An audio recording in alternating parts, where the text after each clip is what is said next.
Actually Jafrabad તાલુકાનું બાબરકોટ ગામ 70 hectare જમીન જે ફોરેસ્ટ રિઝર્વ માટે રાખવામાં આવી હતી એ 2 દિવસ પહેલાં મારા ધ્યાન ઉપર આવતા ઘણા બધા લોકોએ રજૂઆત કરી અને આ રિઝર્વ ફોરેસ્ટની જમીન પ્રાઇવેટ કંપનીને માઇનિંગ કરવા માટે મંજૂરી આપી છે એવું ધ્યાન ઉપર આવતા તાત્કાલિક જ મેં અર્જુનભાઈ મોઢવાડિયા સાહેબને વન વિભાગના મંત્રીશ્રીને આ ધ્યાન ઉપર મૂક્યું છે પત્ર લખીને, અને સાચી હકીકત એમને આપી છે કે નથી આપી એ મારા ધ્યાન ઉપર ઓન પેપર કાંઈ આવ્યું છે નહીં. છતાં પણ જ્યારે આવું વાત આવી છે ત્યારે આ વિસ્તારમાં ઘણા બધા વન વિભાગના જેમ કે હાવજ, સિંહ અને અન્ય પ્રાણીઓ જે આ વિસ્તારમાં વસાવટ કરતા હોય, તો મારું પણ એવું માનવું છે કે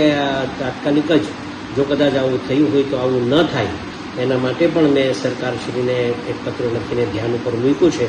જેના કારણે જો આવું થાય તો આ વન પ્રાણીઓ બીજા બધા ગામડાઓમાં વસાવટ થાય અને બીજા બધા વસાવટમાં ગામડાઓમાં જોખમ થાય એના કારણે આ વિસ્તારમાં ઘણા બધા સિંહ અને વન પ્રાણીઓ રહી છે, તો આ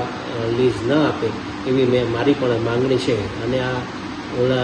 પ્રાઇવેટ કંપનીને આપી છે કે કેમ એ મારા ધ્યાન ઉપર વાસ્તવિકતા નથી આવી, છતાં પણ મેં પત્ર લખી કાઢ્યો છે અને નહીં આપવા માટેની મેં રજૂઆત કરી દીધી છે. Thank you.